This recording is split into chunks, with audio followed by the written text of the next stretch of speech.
Hello guys! In this video I'm going to show you how to add your baby's gender on the Pregnancy Plus application. But first of all, I just want to mention, please don't forget to subscribe to our channel, because at 100,000 subscribers we are going to show you our YouTube revenue statistics and growth strategy, how to make money online. So let's jump into it. First of all, open the application on your device. New, click to the profile button at the upper right corner of the screen. And here, go to the Your Pregnancy section and click to the first section.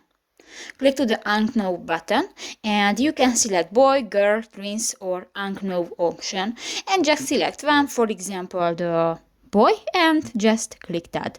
And so you can add your gender. So you can add your baby's gender to your application and on. So that's pretty much it for this video guys. See you in the next one. Bye bye.